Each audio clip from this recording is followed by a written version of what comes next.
record now. This meeting is being recorded. Well, good evening, everyone, and welcome to this Windrush National Organisation meeting. If I can ask if you go on mute, please, that would be very much appreciated. So Lorraine, if you could go on mute, please, that'd be great. And if all our colleagues online could go on mute, as we're now recording and we'll be formally starting this meeting. So really appreciate you joining us this evening. Good evening, my name's Clive Foster and I'm a student minister of the Pilgrim Church in Nottingham and also Vice Chair of Windrush National Organisation. Welcome to another of our online engagement events whereby we give you, the public concerned about the Windrush schemes, the ability to talk about that in a safe space, but also where we have the opportunity to engage with the Home Office around issues that you are experiencing. And before we get on, we're going to do what we always do. We're going to start with a word of prayer, and then I'll be handing over to Bishop Desmond for a few more remarks. So if we could go on mute, that would be really kindly appreciated. And those of you who want to join us in prayer, we will do that now. Shall we pray? Father, we thank you for your goodness towards us. We come before you in the name of your Son, Jesus. We just ask that you will just guide us, protect us. Lord, you know the type of day we've all had. We ask for your inspiration, your Holy Spirit to be with us, Lord, and to encourage us in this work. Thank you for all that you are to us, and continue to direct as we look to you. In Jesus' name, amen. Well, thank you very much, everyone. And as we see, the Windrush National Organisation is about advocating today for a better future. And so I'm delighted that you are here to join us in the meeting. I'm going to hand over to Bishop Desmond, who will just say a few opening remarks and tell us a little bit about the agenda for the rest of the day. Bishop Desmond. Right, thank you. Good evening, everyone, and welcome to this. I don't know what meeting number it is, in fairness, because we've been having them every single month. I think we only had a break at Christmas. So welcome to our meeting. It's quite refreshing that we still have this dialogue with the Home Office, and quite importantly as well, it's essential dialogue that we're having. Slightly a truncated agenda this evening. I'll speak more a bit later on, but just to let you know, we have planned a Windrush International Conference in Birmingham, scheduled for the 21st of May at Birmingham City University. And we want to discuss the agenda of that in the last half hour of this meeting. So the Home Office should be leaving us at about 7:55, so we conduct our own business. Now, our last meeting, there were issues. We've still got some outstanding actions from our last meeting, which will be actioned. However, I would ask for good behavior on this meeting, no foul language. Anyone with foul language will be immediately removed and will be blocked and not allowed back into any meetings. Because of what happened the last time, unfortunately, if you want to ask a question, we're going to have to ask you to show your face on camera. If you don't show your face on camera, I will not be entertaining a question.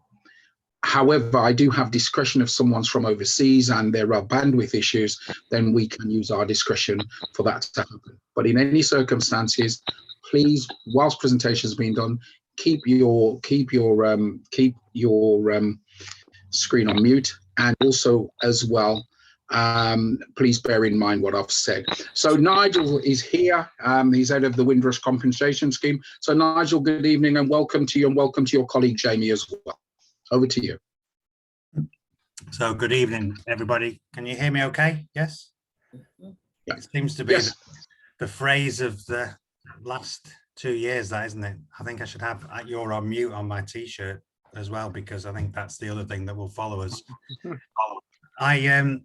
What I wanted to say initially was that Gabby Monk, who you may have seen, apologizes. She can't be here tonight, but she wants me to reinforce that she does still want to come to these meetings, and you will still see her engage. And even though she's now been promoted and she's my chief, she's keeping the control and the overarching direction of the Windrush compensation team. I am Nigel Hills. As Bishop Desmond said, I am the head of the Windrush compensation team. I am now actually, I think I'm running out of my honeymoon period, because I think this is about 6 weeks now that we've been going through the process in this new role. I wanted just to say a little bit about a high level bit about where we are, what we're doing. And then I offered last time, and Jamie Donnan has very kindly volunteered to come along. He leads part of the Windrush casework operation. He's one of the senior managers, and he has been involved in the casework system for a good while. And I said that it would be good to put a face behind that process, and you guys asked, so hopefully that will help, and we can look at how and what else we might be able to do going forward. So what I would say first is that I am really committed to this meeting. So I've called it, you've heard, we've talked about face behind the case, which is the training that we're doing with our caseworkers to reinforce that there are people, not processes, that we're dealing with. And I've been working on a kind of face behind the process, because I'm quite keen that you all can see that, you know, we are people. I appreciate the Home Office has, you know, there's a lot of anger, there's a lot of frustration, there's a lot of confusion, and we need to work through that. So I'm not suggesting that any of that would go away. But what I do want to work hard to do is to listen to you, to make sure that my teams listen to you, to learn from where we can do better, and we do need to do better. I accept that in a number of different areas. And just to reinforce that, you know, me and my team have emotions the same as everybody else, that we are people behind the process, and we want to work with you just to be better and do better. So I thought, with your permission, I'd start with a kind of couple of high level points, and then I'll hand over to Jamie just to talk through some of the process issues, and then we'll keep some time for questions. So you will have seen that the scheme has moved on. It's had quite a journey over the last 12 months, obviously before my time. I think we have made, as you've seen, some changes to the scheme, to the form, some big changes in December 2020 to the amounts of payments, you know, the minimum from 250 to 10,000. I accept that some of the feedback I've had from stakeholders is that probably should have been done in the first place. I accept that, but I would ask you to accept that those changes have been made. We have made some progress. I think we need to make a lot more progress, but certainly as of the end of January, something in the order of 43.3 million pounds has been offered to customers who've applied to the Windrush compensation scheme, and around 36.3 million paid out to around 960 odd people. So those numbers are on our website. So but it's not about numbers, it's about people. As I say, I think we need to do more at the front end, and Jamie will talk about what we're doing in terms of customer contact. And we need to make sure that we keep our eye on the point. And what I've said to my people is that the point is, the why is, our purpose in life is to maximize the amount of genuinely deserved compensation, the amount of compensation that any individual who's entitled within the Windrush compensation scheme gets, and that they should get that at the earliest point possibly. Sounds relatively straightforward when you say it. Believe me, we're working through the processes to make sure that that is what we can achieve. And the second thing really is that we're in the vanguard, in my opinion, we're in the front of trying to recover some level of trust and some level of confidence in the Home Office or at least in the bit of the Home Office that's delivering the Windrush compensation scheme. And I've actually, frankly, done 39 years, man and boy, as I say at this point in the Home Office. So I've been through lots of different parts of the system, and the Home Office is a thing of many different parts. So I think, you know, there will be different views about different bits of the Home Office. But what I would say is the bit that I control, I want my teams to work with you to try and win back some of that trust and confidence. And I appreciate that, you know, don't get me wrong, I would say now there are some very deep felt, very genuine felt anger, which will not go away, and I accept that. And that's not what I'm suggesting. I'm not diminishing that. I'm just saying that we can work hard with the process just to try and earn some of that credibility back. And with that, Jamie, do you want to just say a little bit about, started from your perspective, from running the casework operation, and then we can take some questions. Yes, no problem. Thanks for that, Nigel. So firstly, thanks for having me on the call today. It's a pleasure to come on and to speak with you. I know I've spoken with a couple of you before previously, but just a little bit about me. I'm the casework operational lead in the Windrush compensation scheme. So I look after once a claim has kind of been deemed eligible, it coming through the initial case consideration process, through the depths of the casework process, through our quality control, and out through pay into tier 1 is kind of the overarching bits that I look at. I've been with the compensation scheme since quite early on, since August 2019, so not long after it was set up. And there was, I think on my first day, there was only about 10 of us. So for me to look back on when I first started to where we are now, you know, the operation has grown massively. What I've seen in my time is, you know, the scheme has developed and evolved massively. You know, there has been improvements made, and, you know, all hands up, there's still many improvements to be made, and that's what we're kind of concentrating on at the moment. That's what I'm looking at. I must say I work with a very committed and dedicated team who really, really want to, you know, maximise the amount of money and compensation that we can get for these people, and we've got a number of improvements in line at the moment, and that's our one of the big things is the customer contact strategy. We know we could be in more contact with you, and so we've looked at that, reflected on that, listened to feedback, and we have got something in line to improve that service for you. We are updating our IT systems, so it's much more simple for us to provide that information to you when you do call through on the helpline. And just a bit more about the background is that we have recruited quite a lot of staff recently, and they're due to join us in the coming months while they go through all the checks. So we are continuously growing as an operation and getting more caseworkers in so that we can process those claims faster. We have also looked at our training, how we train. You know, the scheme has evolved continuously, so we continuously evolve the training, and as the policies change and develop, we kind of hone in on that in those training sessions. We have developed our mentoring program more, so we've got a lot more mentors across the operation to help with the new caseworkers. It is a very, very complex operation. There's a lot of information for us to process through, so it's not as much as we can get caseworkers in, but there is I think it's about 6 months it takes for us to be confident that someone is able to go off freely and start making those decisions. So there is quite a timely process in that.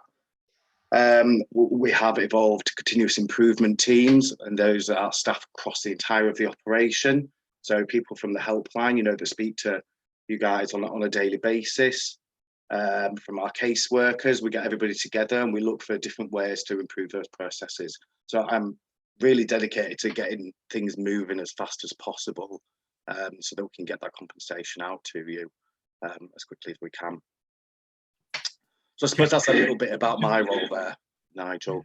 Do you want to say a bit about sort of, you know, say information coming in and applications, how, you know, some of the good points and some of the bad points, maybe? Yeah. So Challenges. best thing for us is obviously having as much information up front. So if we're getting through an application that doesn't have much information on, it's very difficult for us to then go and casework that. That would involve us, you know, getting back in contact and going out to employers, to medical people, to banks, to lots of different stakeholders, that it's very time consuming is what I'm trying to say in that respect. It can take time. We are reliant on third parties sending information back to us. So I suppose one thing that would improve that is if we get that information up front, or the employers, doctors, they tend to respond quicker to the claimants than they do to us.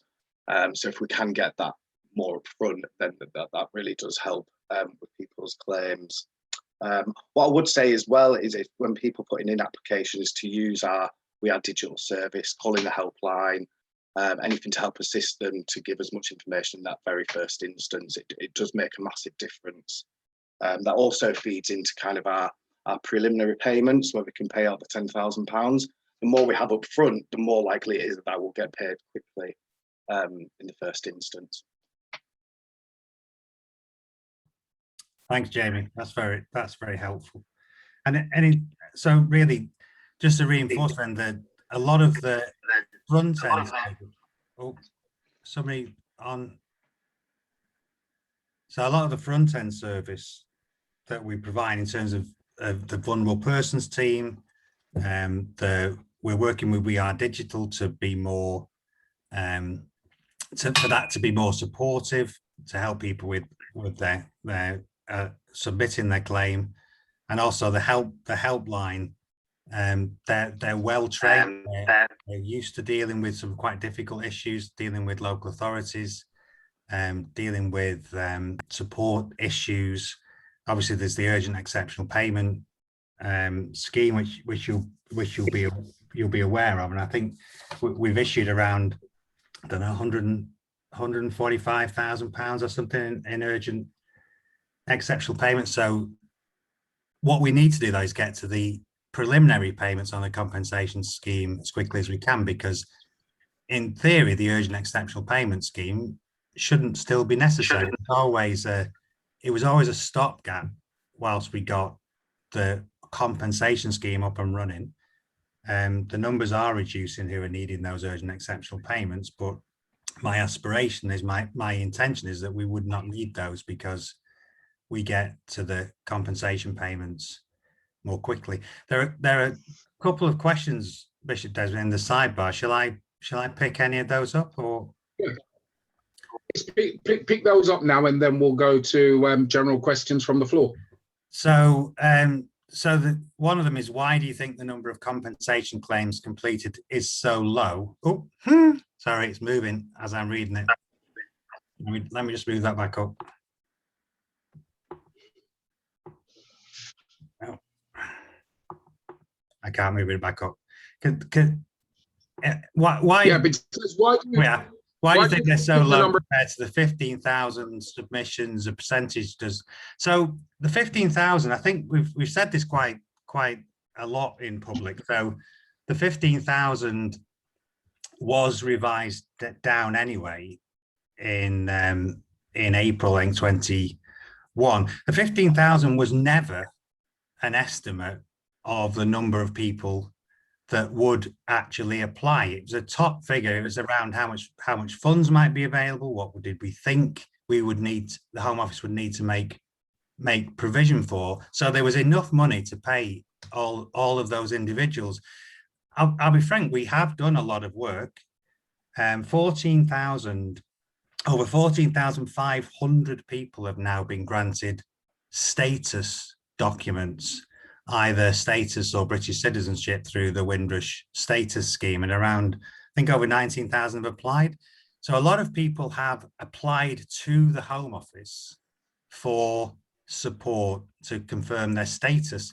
So, I mean, frankly, I'm open to suggestions. You know, I would suggest that maybe you know why people aren't applying to the compensation scheme probably as much as we do, because it doesn't follow for me that people are nervous about approaching the Home Office, because 19,000 people have done that.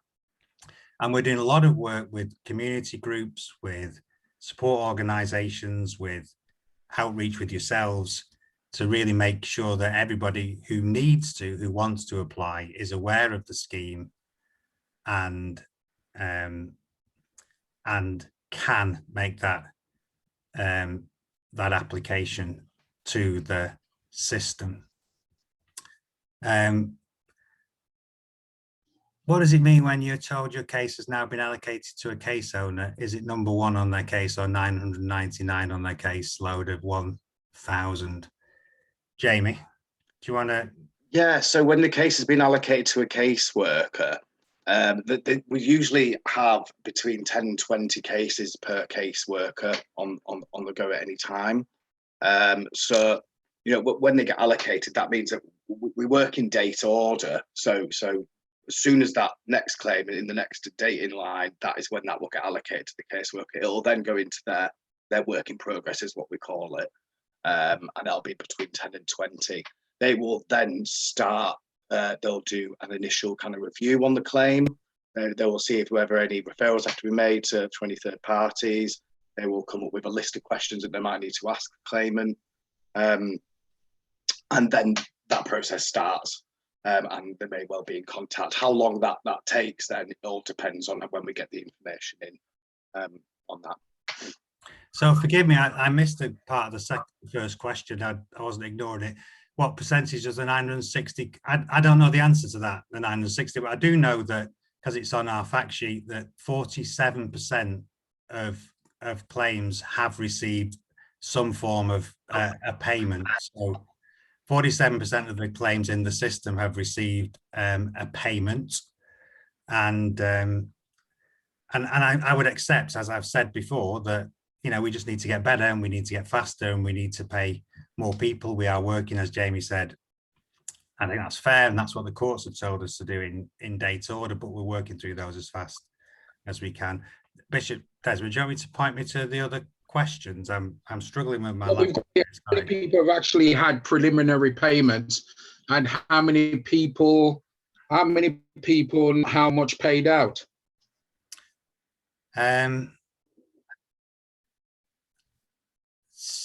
So I think I've answered the how many people and how much paid out. So the paid out is as of the end of January is 36.3 million. In terms of the preliminary payments, it's over 400 people have had preliminary payments, but I haven't got the exact number to hand. I mean, we can come back with that with that answer. Yeah, Bishop Desmond, if that's helpful. How many people have had preliminary payments? Yeah, and the number of people as well whose claims have actually been fully settled as well. That's already on the fact sheet. So 36.3 million, and that's 960 claims have been completely paid out. So shall we go through the next questions? Yep, the next question on the chat is: all the improvements are fantastic, but how does it measure against the number of compensation claims being completed? It should be making progress more faster and streamlined. Yet there are a number of claims which have not been paid, and the processes do not seem to be any better than before. So I'm not sure if that's a question. There is a question in there. It's more a statement than a question, but I would say yes, we do need to streamline, and yes, we do need to work faster. But certainly if you look at the before and after of the December 2020 changes, I think it's really stark, the difference. You know, it was something like 3 million versus 33 million paid out. So, you know, the pace is definitely faster. What I would accept is that for an individual who hasn't yet been paid, or as Jamie said, where we need to do more with the system to make it clearer where those customers' claims are in the system, then it can feel like they are not being valued, and it can feel very frustrating. I get that, but what I would offer is that we have accelerated the amount of payment, but what I would accept absolutely 100% is that we need and we are working to do more and do better faster. Just one more from the chat now, and then we'll go to Glenda and Deepak. A question from Dawn Hill. Do you have to have all the information in to get the preliminary payment? So the answer to that is, it's a tricky question. So the answer to that is no. So to get a preliminary payment, the preliminary payment team only needs to be satisfied of the base eligibility, the base entitlement to the impact of life payment within that 6-week period. So there can be, and Jamie might correct me on this, there may be other information. There are 13 subhead claims. It's a really, really complicated process. So there may be other information we might follow up with. And I would also use this opportunity to say that you don't need to wait until your claim is allocated to a caseworker if you've got additional information that you'd like to add in or email. Jamie, does that all make sense? Yeah, that's all perfect. Yeah. And just for the meeting, not to say I'm agreeing with the Home Office, but on my vast experience with some claims that we have submitted, they have not been submitted with some supported documents, but the 10,000 preliminary payments have been made. And it's something that some of the claims were handling that were, as you know, Nigel, I do exchange emails with you regarding claims and ensuring that we're testing the water. And that's one thing we can assure people on the call tonight that we are doing with the Home Office. But we'll go to a couple of live questions. Glenda Caesar, first of all, please. Mr. Desmond, with Glenda, may I just come back on just that for 2 seconds? Sure, certainly. Just to say that one of the things that we're working on really hard is improving that process of preliminary payments. So at the moment, it's 6 weeks from when somebody's deemed eligible to be to have a preliminary payment that we're required to give an answer one way or the other. What we're working on doing is right from the point of status determination. So the status teams are in Liverpool through when we're doing the eligibility and the identity checks in Sheffield, that we're always through that process. We're trying to look earlier and earlier at that eligibility for a preliminary payment, so that all the way through the process, we're aiming to get that payment out as early as it's possible, to do. Sorry, Glenda Caesar, I shall shut up and allow you to ask your question. Hi, thank you, Nigel. My question is actually to Jamie, who seems to be, what did you say? You are operational manager for the caseworkers? Yes. Okay, and you've been in the position since August 2019? No, I've been in the compensation scheme since 2019. I've been the operational lead since December last year. So I did work through the payments and workflow into the casework in SEO, and then now I've turned into the operational lead. Okay. Could you explain to me why is it that where claimants are not able to, because we're not customers, we're claimants, because we've put a claim in. Why is it that we are not getting direct answers or any correspondence or any callback from caseworkers, even though we request it? We can put in, people are putting requests, they'll be calling the helpline like maybe 2-3 times a week and say, I need to speak to the caseworker because I'm at this level of my, nothing's coming back. Could you explain to me why this slow process, or why are caseworkers not? And how is the allocation for caseworkers? How many claimants are coming through, and how many caseworkers have, how much people do they have on their caseload? This is what we need to know.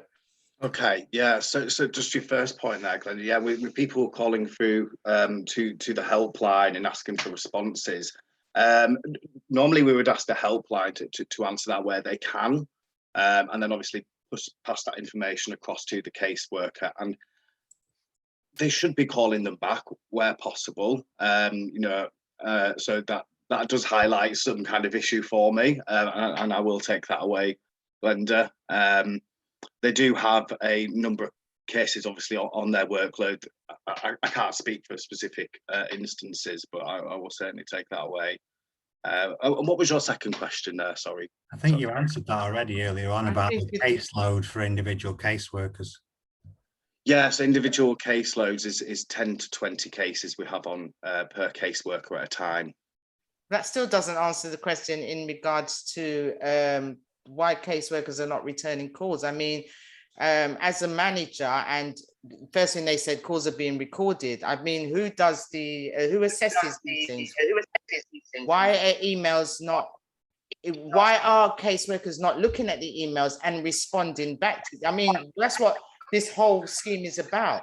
It's about interacting with the claimants to find out how we can assist you. And what we're finding is that there is no assistance, and you're leaving people in hope, or they get really frustrated because there's nobody giving them any information at all. So, how are you going to improve that? Or how are we going to see the improvements? Because we're going to keep, this is something that's going to keep coming up all the time, I'm afraid. So, Glenda, can I take that, Yeah. Jamie? So, Yeah, of course. I think when Jamie did say, I don't know whether you picked it up at the early part of his conversation, that, and I think some of you guys were involved in that conversation. Maybe you weren't, Glenda, about the contact strategy and the work that we're trying to do to improve that, because we recognise that we need to do more on that. I mean, and Jamie said that, we do expect the outline to pass that into caseworkers, and we do expect caseworkers to link up with customers. And I do call them customers. I make no excuse for that. And then I think claimants, applicants is partly what got us in the mess with Windrush in the first place, because people are right. They've got a right to expect a service from us, in my opinion. So, we've wrestled with this word customer for years, and I personally am, frankly, sorry, a bit of an advocate of it. But I mean, Jamie has said that he'll take that away. He has said, and I said, that we need to do better in terms of that contact. And oh, I've got a bit of a feedback loop. The only thing I would say, I don't know why I've got a bit of a loop there. Maybe if other people went on mute, if they're not talking, that might help. Sorry. I think you're back, Nigel. Yeah. So what I would say is that, we've said, and the minister said in his speech, that, we've still got a high proportion of caseworkers. We've taken on a lot of caseworkers in a short period of time, which we are training and mentoring, as Jamie said. We've got another 30 going through security clearance by the spring. That is a big ask for any organisation. We want to get that right. We've got some of our most experienced caseworkers trained and mentoring. That's not an excuse. It is just a fact that the amount of headroom, the amount of space, the amount of caseworkers we've actually got available to make casework, which is a priority, and to make calls, is increasing, but a number of people are still in training and mentoring, and they're still coming online so they can support us. So you'll see that increase, and you'll see a clear improvement as we get more people who are properly trained available to do that work and to support you. Jamie, do you want to add to that? Just more on the customer contact strategy, I suppose. We are aware that it's not as good as it could be, and that's what that proposal has been kind of implemented for, and it's something we aim to get in place as soon as we possibly can. And that will, set much more clear expectations when claimants are putting in claims, what the length of time that will be on average for them to wait until they would get their compensation claim. And the last thing I was saying, there's a couple of people with hands up, is that I was actually at a team session with our front end teams yesterday, and they feel some frustration as well. I mean, it's actually in our interest it's actually in our interest to improve that contact strategy, because it is a distraction for everybody to have to manage those repeated calls from individuals who are frustrated. It's emotional for my people on the front line. If people are upset, they feel themselves frustrated sometimes. So we are working on that, and there is a direct benefit to us as well as to you to improve that. Sorry, I'm going to stop because there's a few more people who'd like to ask questions. Thanks, Nigel. Just one question for the chat, and then we'll go to Deepak. I think Garrick asked a question here. Has the scheme been impact assessment on equality, on the equality toolkit?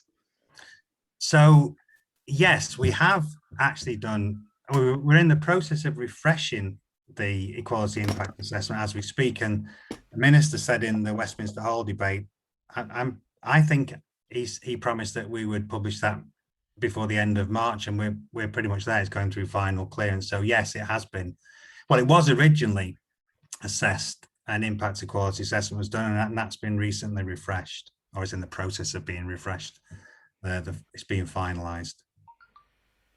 Great, so that's due at the end of the month. So over to you, Deepak. And Deepak, before you ask, just to remind everyone, the Home Office are going to withdraw around about 5 to 8. So if we can make our questions as succinct as we possibly can, but do get your point over. And Nigel, if we can be a bit succinct as well in the responses, if at all possible. Deepak, good evening. My apologies. No, not at all. No need to apologise. Deepak, can you unmute? Yeah, there we go. Good evening to everyone. May I ask you, please, when I came to these meetings right at the beginning, there were possibilities of miscarriage of justice, I suppose, for the Asian, Indian, Pakistani and Bangladeshi communities. But I've not heard anything since. So I've not heard anything in past meetings with reference to that. Is that because that's all completely gone or finished, or where are we with that? It got me a slight disadvantage because I wasn't in, obviously, the earlier meetings. I'm in this job six weeks or so. So, I mean, the Windrush scheme is open not just to Caribbean nationals; it's open across the board. So, I'm not quite sure what that would have been focused on. Bishop Desmond. Deepak, do you want to expand on that, Deepak? Well, only if we've got limited time, then maybe I'll park it really, so that you've got chance for the next time to be. No, let's get an understanding of. I mean, because you've raised a very valid point, and I think it's important that, you know, if it takes a couple of minutes, then let's just expand upon what you're saying. You're asking. I can only say that in one of the original first meetings or meetings afterwards, there was a reference to people from Indian subcontinent, including Pakistan and Bangladesh, who possibly experienced difficulties and challenges. I would say, from my experience, I don't think it's anywhere near as the ones for the Windrush. But that's what was expressed in those meetings. That's what was said, that actually people from the Asian background can also make a claim, but it was never explicitly expanded on to say under what circumstances or how, whatever. And or if there was going to be any publicity to promote people who from those backgrounds to actually, you know, possibly explore their own situation and see if they're eligible to make any claims. So, as someone who's actively involved in the community across this, you know, these communities, you know, I am aware that nobody is aware of any of these kind of potential claims that they could make. There's no awareness of it at all. But it may have been something that the Home Office originally said, but found that it wasn't eligible, it wasn't, you know, necessary, there wasn't any claim. I don't know, but all I know is very clearly there were meetings in which they did say that there is possibility for the Indian, Pakistani and Bangladeshi communities to Yeah. face the same thing and therefore eligible to make a claim. I know that was very clearly. Yeah.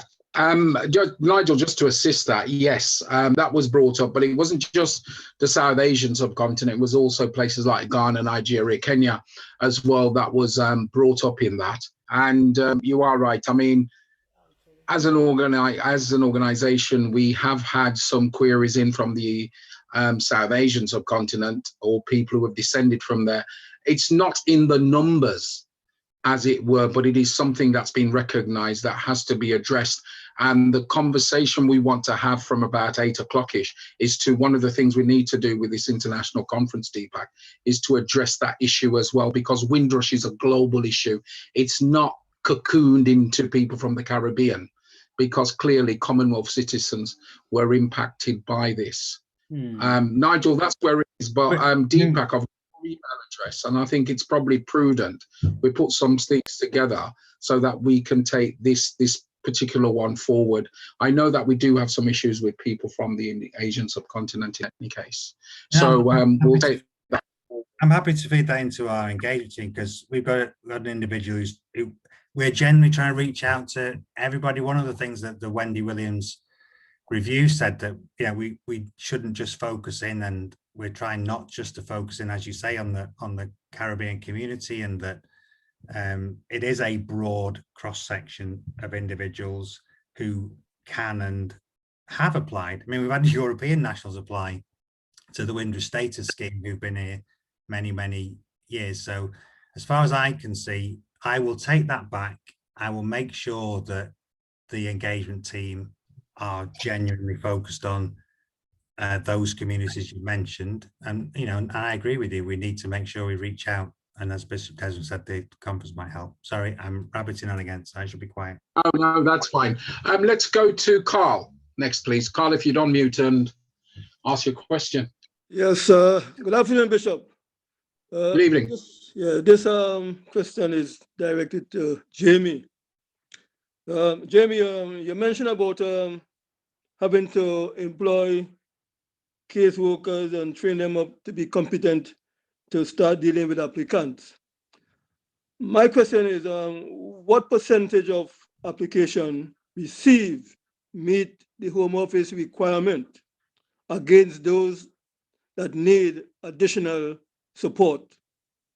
So what I'm saying here, the fact is, if we are getting application in that doesn't need any or other assistance, then we will be clear about how much or the rate of process per applicant in terms of payment going out. So somewhere along the line we could get a projection of actually how much people per month or per year that we could meet that requirement. Because if your training is going to take 6 months before they get competent to go on caseload, then we have a detraction where we have a backlog taking place. So could you give me a little bit of clarification on that? Yeah, thank you, Carl. So I don't have actual figures on that, but what I would say is that primarily we do need to go out and get more information on the majority of claims. It really varies, some claimants will put in under all 13 heads of claim, whereas others may only put in for 1 or 2 heads of claim. So the more you kind of delve into where they're putting, say, 1 or 2 heads of claim, when you speak to the claimants, it might bring up other heads of claim as well. So it's really difficult to measure that. But I would say primarily, most claims do require us to go out and get more information to support that. And one of the delays is that it's got a bit of feedback again. One of the issues is that we do try to maximize the amount of compensation any individual customer would be paid. And some of that means asking, well, actually, if they bring up a thing, a part of their immigration history that suggests that they will be entitled to a different amount of payment, then we will follow up and we'll walk them through. And it is, there are some, obviously 13 different categories on which people can claim, that does amount to inevitably sometimes some quite complicated conversations. Okay, thank you. That's okay, Jamie. Thank you, Carl. You're on mute, Bishop, but we can't seem to hear you, Bishop. I don't know what's going on with your microphone. All right, I'm back here. So we're going to go now to, I think it's Herman. We're going to go to Herman. Yeah, you'll be at home by the time the party happens. You're on mute, Herman, so we can't hear you. I've unmuted. Could you hear me? Yeah, we can now. Yes, Okay. Yeah, good evening. and Right. can everyone else please mute? Could you hear me? Yes, Herman, we can hear you. Great. Yes. Just a question to Nigel. With regard to the probate situation, has there actually been a change as such at all in any of the policy with regard to how that's been dealt at the Home Office? Hello, did you hear the question? Hello. Nigel, you're on mute, Nigel. Sorry. Thank you, Jamie. Well done. I did say I'll have to get my T-shirt. You're on mute. Sorry, my apologies. Right. So that has one of the changes that were made on the back of the flow of changes from December 20 was that a package of support was put in place for those making claims on behalf of relatives that had passed away and on the estates. So some additional support has been put in for that. And I know that our front end teams, the teams that do the registrations, do help and support contact with probate and also certificates of administration and what have you that people need to act for and on behalf of an estate of a person that sadly passed away. Jamie, is that right? It's probably in front end isn't your area, isn't it? Not as much, but it's right, yeah. Yeah.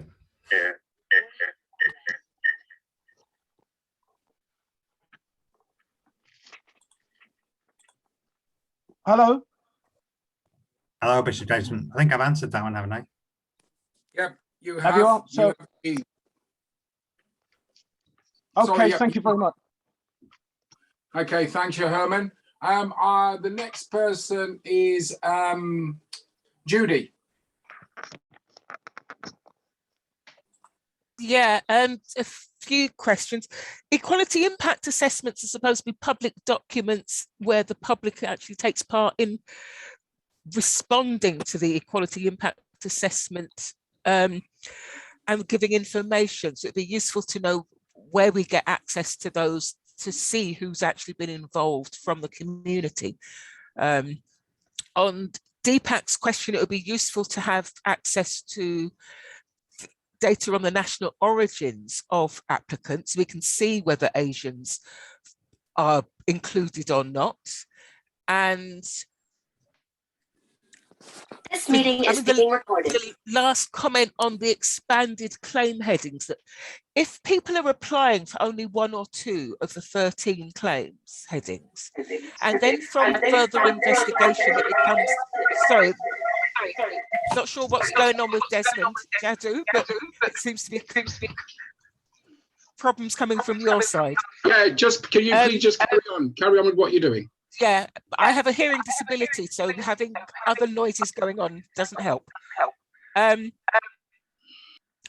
if people only apply for one or two claims, and then from contact with Home Office staff find that there are other claims that they should have applied for, I mean, to me, that just absolutely shows that the process is not simple, and that it maybe does need legal aid or some other formal support from people who understand these processes more.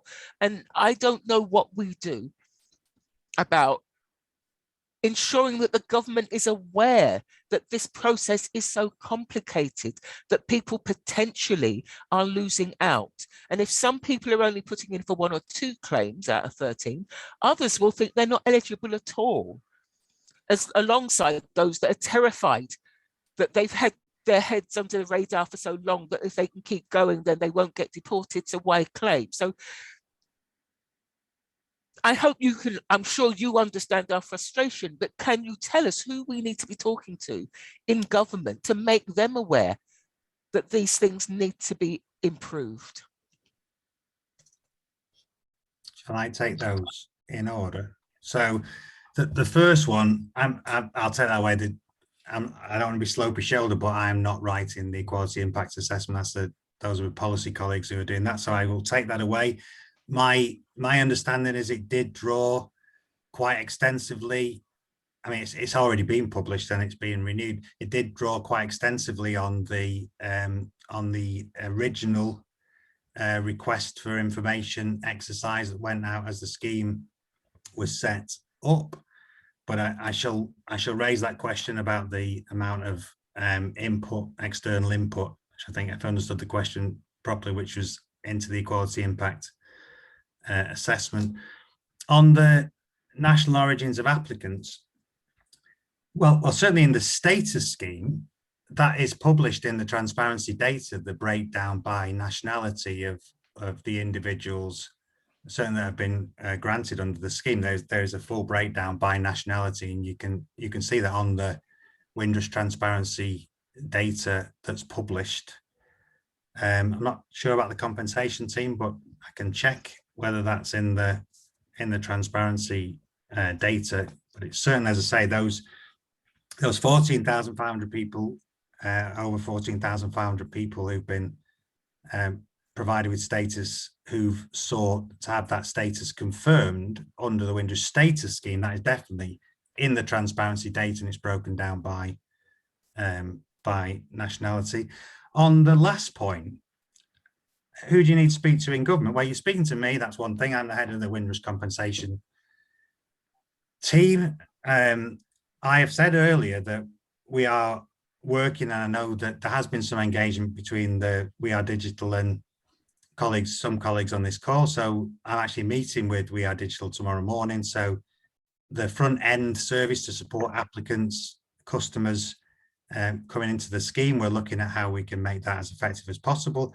I think I said at the beginning, one of the things that was done around the overhaul of the scheme was that the primary claim form, the first claim form, was redesigned to try and make that more accessible. We are still dealing with some quite old cases, as you gathered, and I gathered that is one of the reasons why you will hold me to account. And I'm not suggesting that is an excuse in any way, but it's a reason that some of those earlier claims are older. But I accept that, you know, we need to do as much as we can to make the scheme as accessible as it is possible for it to be. I accept that. Thanks, Nigel. Now it's 5 to 8. Are you okay for another 5 minutes? June Elizabeth has a round up, and Julia and June Elizabeth, can you just take a minute each for your questions? No longer. I will stop you, and Nigel will have 3 minutes. Holm has 3 minutes to answer, and then I'll be thanking them for tonight's meeting. I can answer very quickly. I just wanted to ask a question. I was going to go to Julia first because she had her hand up first. All right. I was going to Julia first, but go on. Go on, June Elizabeth. Sorry, because of time. I just wanted to ask Nigel. You always seem to having new people coming in. I do know that sometimes people do not stay the course to be trained and they leave. But in that, what's the ratio of people of colour from the Windrush generation? Is there any coming in to be caseworkers? Because I was aware that Tom was taken away because he had that experience. So I just wondered, have you got any Windrush caseworkers coming in the bunch of new caseworkers? Okay, and Nigel, before you answer that, Julia, can we have yours quickly, please? Mimi, I won't be able to come to you, I'm afraid, but Julia. Thank you, Desmond. My question was, only 414 claims for the preliminary payment has been made. That only reflects 19% of applicants being paid. Can we have a true reflection? Because if that's the case, that was from the period of 2020 up until 2021. Has there been an increase on that? And my second question, that was to Nigel, was to say, let me just get it because I did write it in the chat.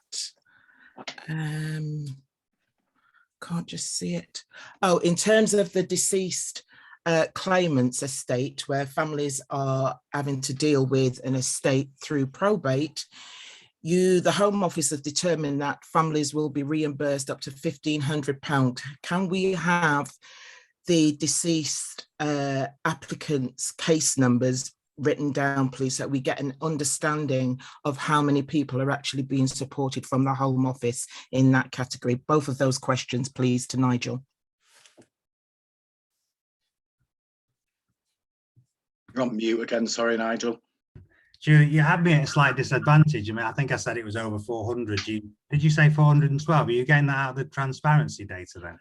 419 it is out of the preliminary payments that have been made. That's 19% of applicants have been successful. Okay, and what was the question? It's been successful. Okay, and what was the transparency data, isn't it? Transparency data. I'm getting feedback, so I don't know where we're up to here. So my apology. I mean, well, you quoted the figures to me. 419 preliminary payments have been made. I said it was a little bit over 400, I thought. So what is, sorry, I don't understand the question. That's in the transparency data. Okay, that only works out to 19% of successful applicants. That's not a true reflective. And if that is the case, why is that number so greatly reduced? It should be higher based on the amount of, what did you say, 300 and something million pounds have been paid out so far. No, 36.3 million pounds. But sorry, the 36.3 million pounds paid out to 960 claims at the end of January. So I think the point there is that some people will go straight to a full payment. The preliminary payment, well, that was introduced actually, wasn't it? That was a promise that was made that was added on to the scheme. So some people will have gone directly to their full payment or an offer on their claim. Their preliminary payment in those cases wouldn't have been necessary. The preliminary payment is only necessary to to get that out of the stocks. If we can move straight to some of the older claims, would have moved straight to a full payment of their compensation. And the second question, deceased probate cases reimbursed up to a value of, was it £1,500? I mean, you're asking how many deceased probate cases have been supported? Yes. I don't know the answer to that, but I need to take that away and just find out whether we've got the answer. Okay, and the reason for the confusion is that that information is not clearly accessed. And if anybody is reading the transcript, it doesn't make that clear that some applicants are going straight for a direct claim rather than going through the different stages. I think that the transparency data is, it's very, very granular. And I was working through it actually with the team the other day, and it does give a lot of very granular information around full claims, around preliminary claims. I mean, I hear what you say. I mean, I guess you're questioning whether it's as clear as it could be. I mean, I would say, my view is that there's actually there's a lot of information in there, which I think is I agree, quite difficult to reconcile together, but it is very, very granular, and it's becoming more granular, and it's supported by the fact sheet, which we issue each time we issue the monthly data. Well, in terms of logarithms, is anybody actually looking at that to make sure that Julia, information is articulated? Julia, can I stop you there now? Julia, can I stop you there now? I did, you have asked your questions, and I just need to address something in the chat from Judy. Please don't discriminate against an elder. Mimi doesn't know how to turn a camera on. Judy, we are not discriminating against anyone. I didn't know that Mimi was an elder, And in addition to that, I did say we'd take the final 2 questions from June Elizabeth and also Julia. I did make that crystal clear, and that the Home Office would withdraw and we would go to our next stage of our meeting. However, you know, messages like that are very, very unhelpful, and I don't appreciate that, and I need to make that crystal clear. In terms of Mimi, however, as you are an elder Mimi, if you want to ask a quick question, Nigel, if you don't mind, a couple of minutes, and it's Mimi only, please ask your question.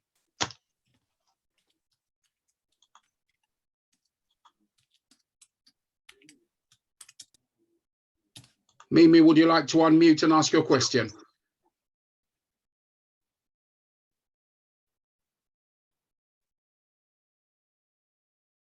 Sorry, hello, can you hear me? I can hear you now, yes. Yeah, sorry, I'm not an elder, but I'm happy that you'll be willing to take my question.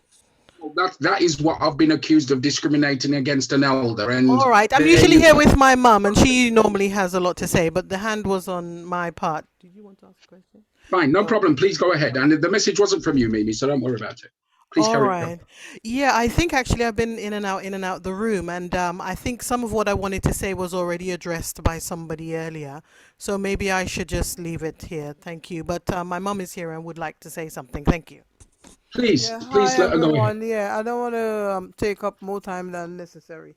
Look, my question is that we are, well, my statement is we are not in the same category as the people from Bangladesh, Pakistan, Indian subcontinent, because our reason for needing compensation and our reason why we in Britain in the first place and not on the African continent is different to the people who originate from the Indian subcontinent. They always been there, but we've been taken to the West Indies and across the world in chains, whether we like it or not. And that's why we get ourselves in this mess, because of the cock-ups that our slave masters has put us in.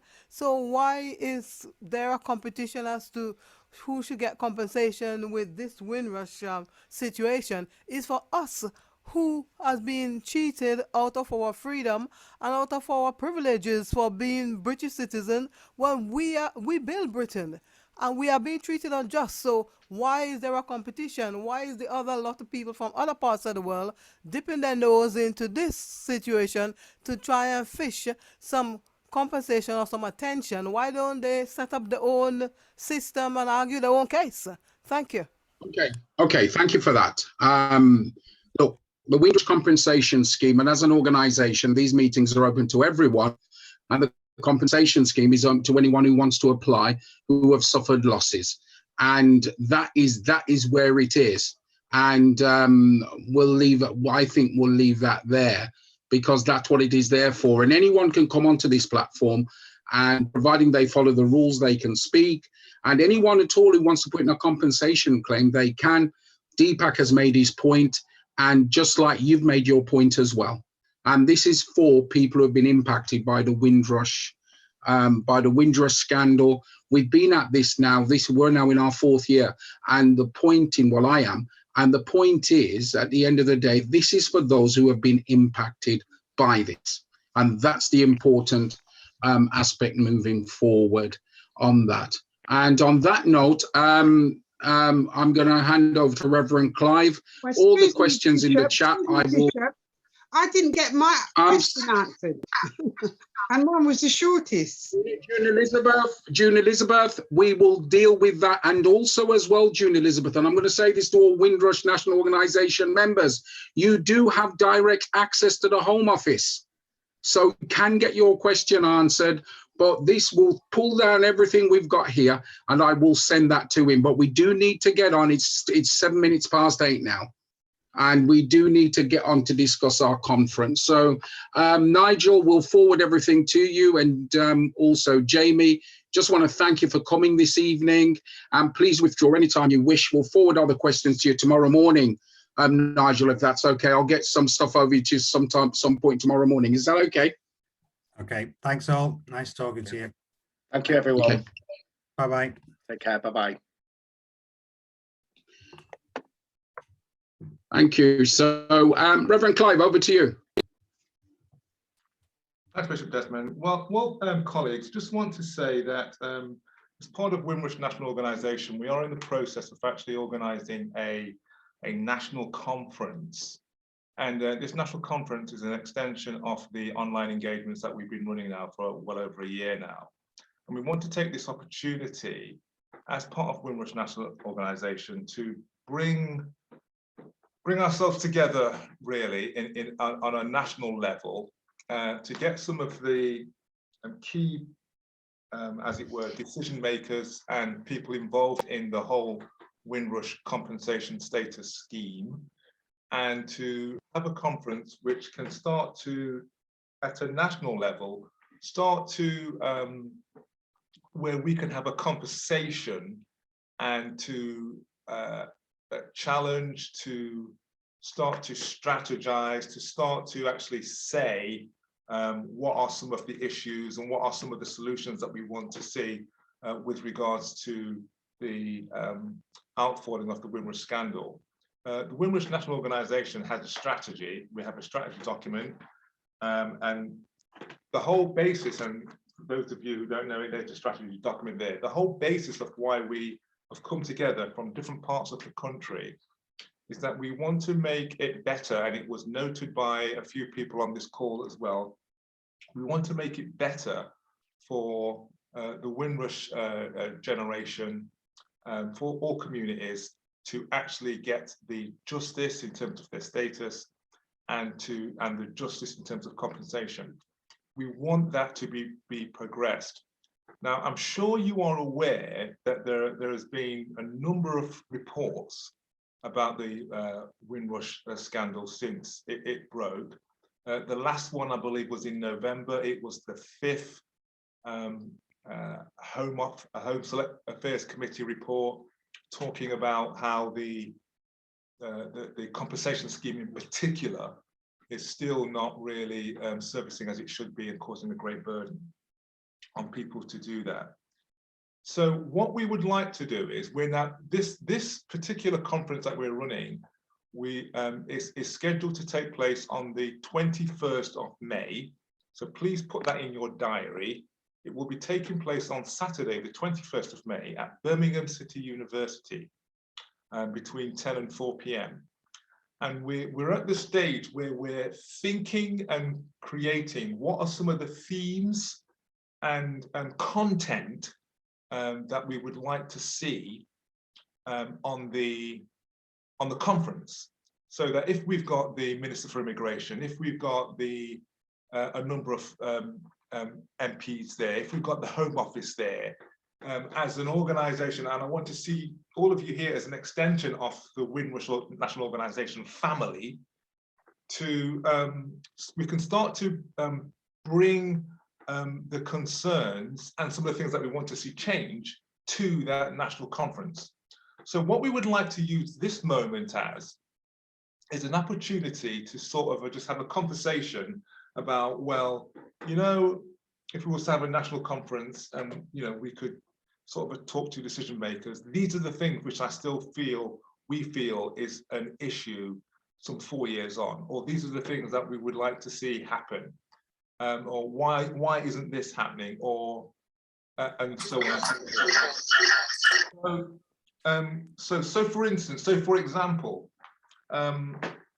what are the main things that we believe around status that we need to be thinking about, talking about? What are the main things around compensation?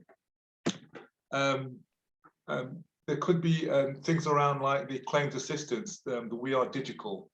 I know that people like Glenda Caesar has talked about in the past the kind of a close family member payments and so forth. And there's people we talked about the legal, we heard it tonight, the legal aspect that This meeting is being recorded. That sometimes we're not. If you go on mute, Bishop, I think that may, yeah, thank. Sometimes the legal aspect, perhaps that we feel we may not be getting and so forth. So I'd like to sort of just put this out there, and if we can have a little bit of a discussion. So if you want to raise your hand and indicate around a national conference, what sort of thing would you like to see that we are bringing to the attention of decision makers around the aspect of the Windrush scandal, as it were today? And I can see a Jay Greaves. Do you want to come off mute and share your thoughts? Good evening to everyone. There are two questions that I just put in the chat, and I would like to see the conference kind of deal with the changes that the Home Office makes from time to time that people are not aware of, and the sort of communication that an organization like this would get involved in making sure that people are aware of changes being made, either in legislation or in guidance, notes, and so on, so that people are no longer caught unawares. I'm just wondering whether there's going to be any discussion around how to approach something like that. Particularly the guidance in relation to the 2-year rule, and also how this could possibly impact on the provisions within the Nationality and Borders Bill, where the Home Secretary has the right to waive the residency rule. It may impact upon people who have been who have had what would have been called historical injustice before the change in the guidance, which would indicate that because they've made this change, there is no longer historical injustice to these people. So I just wonder what sort of strategies WNO has in keeping people aware of changes and how things are going to impact on them. Thank you. Okay, so that sounds a little bit to me like almost like early consultation around policy changes that affects us from the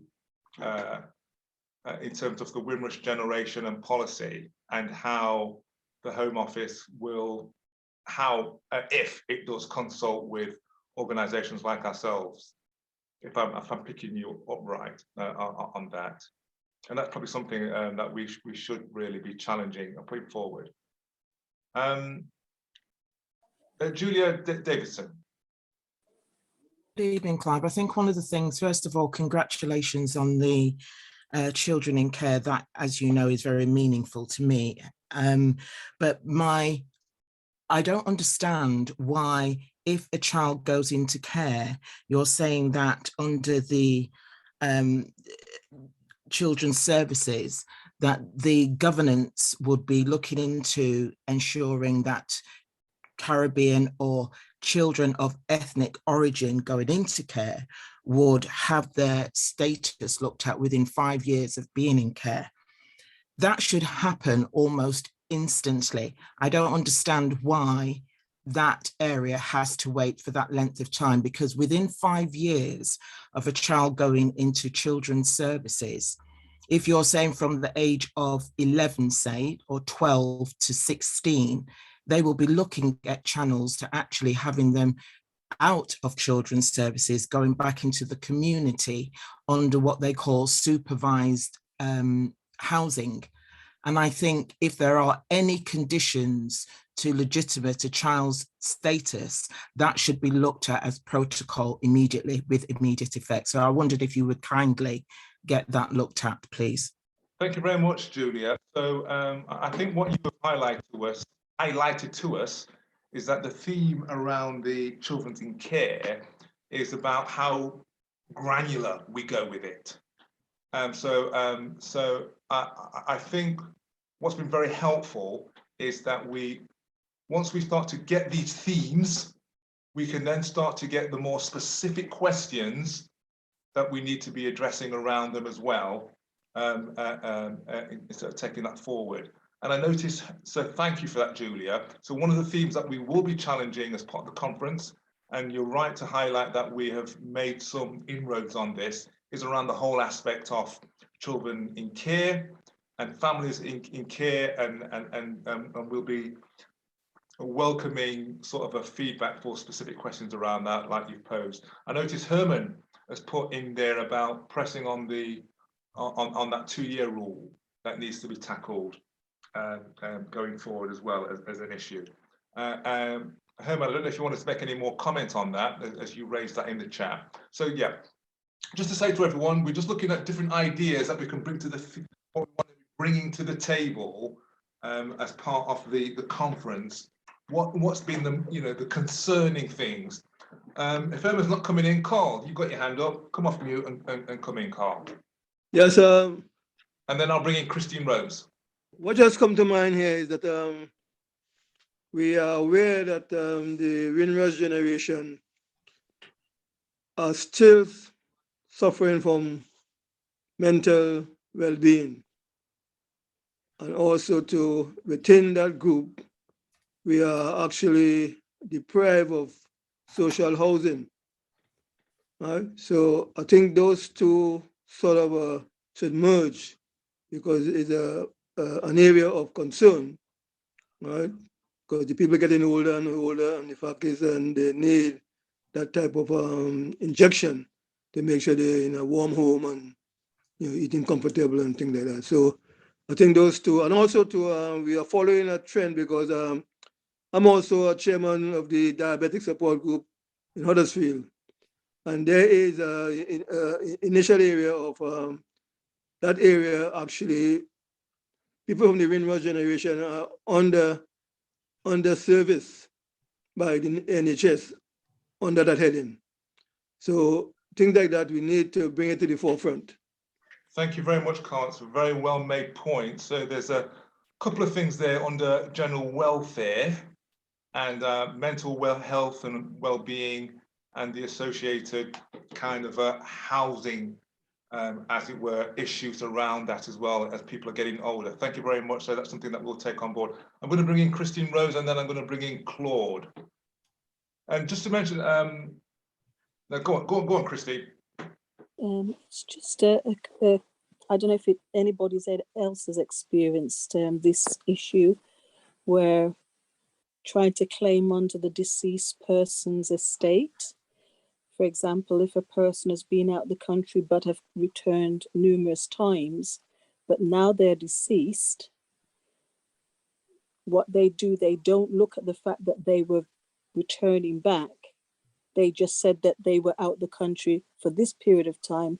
Therefore, you do not qualify for a payment. And yet another person can be out of the country but living, and they've been out of the country and never been able to return, but they qualify. Thank you very much, Christine. I think the deceased estate is a really important one. I mean, just sadly, following on from what Carl is saying, the Windrush generation we're losing out. I had to do a funeral yesterday of a dear person who we lost, and it's an ever increasing situation. It sounds like to me there could be a question around the deceased estate, and I would welcome perhaps Christine if you could potentially think about case study. Yes. And if you could just anonymize confidentially, but let's try and capture the kind of. But I have a comparison right now because it's someone that we all know and who has been in on the TV and in the newspapers, and who is a lovely gentleman who's been out in Trinidad for 40 years. Yeah. Now, and so in comparison to my mother, it's only because she's dead, but has been out the country less. But now we don't qualify for that payment at all, nothing for the estate, nothing, because she is now dead, although she returned, and there's proof she returned, but yet the gentleman that we all know for 40 years has been out the country and is given assistance. Right. It doesn't make sense, and that's why I'm saying if it's an issue that other people have faced or are facing, and in the end have had to walk away from any hopes of getting compensation, and Absolutely. It needs to be looked at. Absolutely. Thank you very much, Christine. So if you can sort of hold on to that as a potential case study, And I think there's a potential of the theme, because unfortunately the reality is I think the deceased estate will be becoming something that becomes more of a common situation. I'm going to bring in, thank you very much for that, Christine. Claude, and then Judy. Hey, how you doing, Clive? Long doing, time. Claude? Yeah. Welcome back, Claude. Great to see you. Yeah, it's been a tough year. Yeah. Absolutely. For the conference, I'm still interested in tabling this issue about the Windrush compensation, or the Windrush whole mess has been, they're talking about compensating individuals. I'm still interested in having that discussion about the community collectively that suffered under that hostile environment for over 50 years, and how some and many of the organizations, and listening to what Carl said there, many of the organizations that have been set up were handled in a very hostile way by local authorities, even though black communities after the riots and everything were trying to get services, whether it was in education, with employment. So I'm really interested in how the British government is interested in compensating communities, as in maybe asset transfer, maybe some of the buildings that we had that they want to take away from us, that they actually leave them with us because of the hostile environment the black community at large suffered. Yes, and this is not taken away, because you know I've held off on this for like a good while, but I think we need to be, and at the conference maybe we could have a heading how we discuss compensation to community collectively, whether it's the Handsworth community or the Moss Side community or the Chapeltown community or the Radford community or the Highfields community or Brixton, Ladbroke Grove, and the gentrification we've suffered in that period, now that they've come to terms with that. And it's just something I think we've not really had the discussion even with government about, and I just want that, I'd like something like that to be tabled at the conference. Thanks very much. I think we might have to give some thinking, Claude, to who we should be inviting who can actually address this, like the Minister for Housing and Local Government and so forth. But that might be something. Bishop Desmond, did you want to come in on this? No, I was just going to remind you we've got 5 minutes left, so we can ask people just to suggest your headings, and then once you've suggested your headings, please do just write in. WNO members, please put your hands down, because this is for the people that we don't have contact with, because we can bring forward our ideas, but remember, this is for the public, the ones we don't have contact with. So Judy's got her hand up, and Roland's got his hand up as well. Those are the people we need to hear from. Go to Judy, then Roland. Judy, you first, then Roland. Yeah, I think what Claude is talking about is reparations, and we now have an all-party parliamentary group on African reparations, so they should be invited. That'd be Belle Ribeiro Evans, Caroline Lucas, those sort of people. I think also there's a need to look at joint working. One of the frustrations that I have coming from a reparations organization, a trade union, a community organization, is trying to find out what is going on, who's doing what, and how we can support each other. So coming out of the conference, I'd want to see better joint working and sharing of information. I'd want to look at UN processes that can help. There's the Committee for the Elimination of Racial Discrimination, there's special rapporteurs. The government has not reported since April 2020, when the report was due, because they would have to report on Windrush, and as civil society, we would then be commenting on Windrush, and the government would be getting UN telling them what they think they're doing wrong. So we need to look at those UN processes and how we can use them to our advantage. And the final point is around the minister. They're going to come for a certain amount of time. They'll come to showcase what they want to showcase. Perhaps we should consider having them come towards the end of the day And we then give them a list of topics that have come up or suggestions or whatever that comes up that we would want them to address and give some assurances about. So it's our agenda that they're talking to, not their own. Absolutely. Thank you very much. That's very helpful. Thank you, Judy. Roland. Good evening, everyone. Good evening. Good evening. Evening.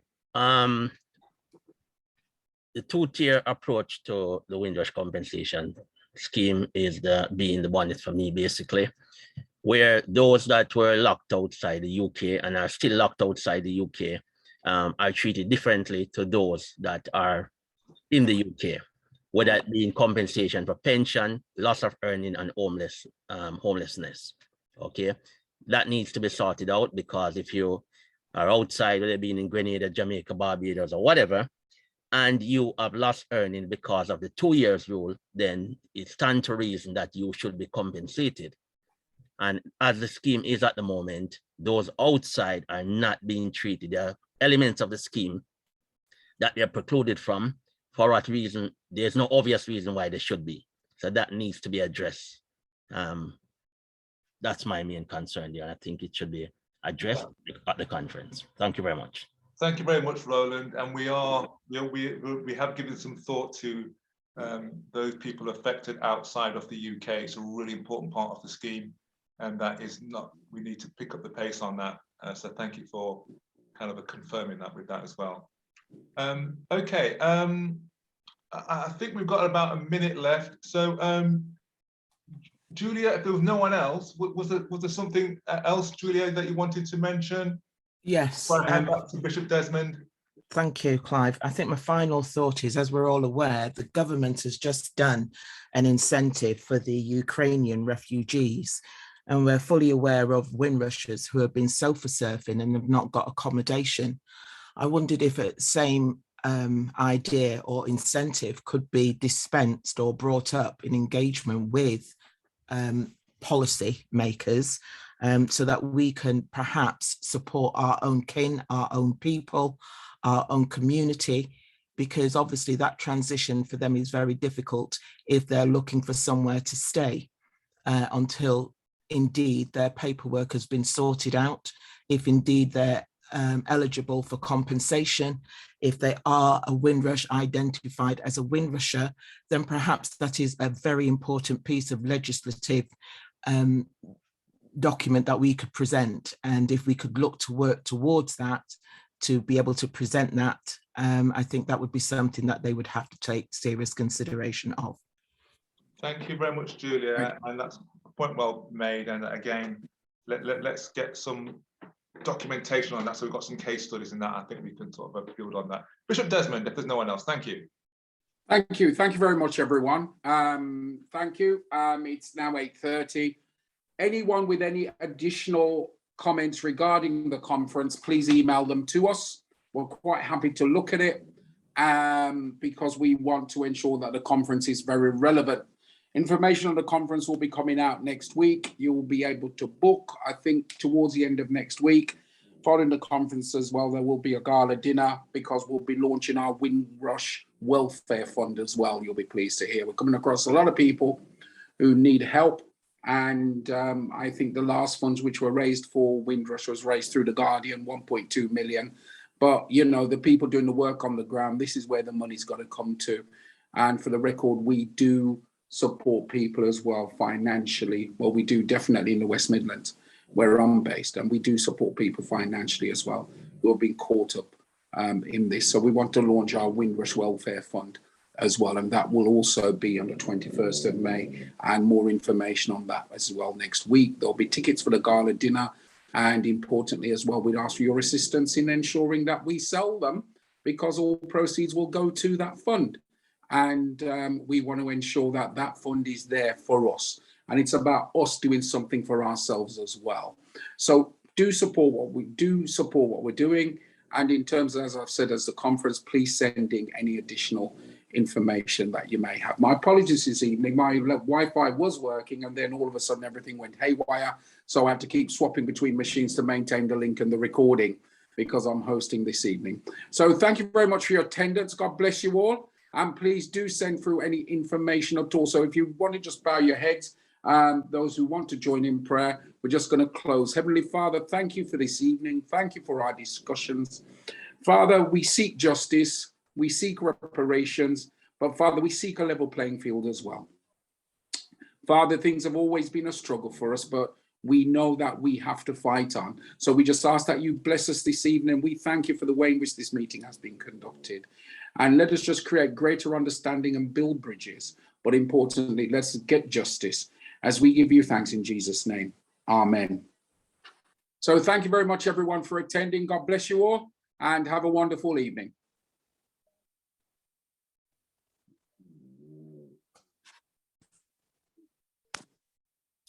Good night. One love. Bye. Thanks, everyone. Good night. Have a blessed day. Travel safe. See you later, Carl. Good night, everyone. Good night. Good night. Take care now. Lord. Good night to the group. Yeah, good night, everyone. Okay. All going out.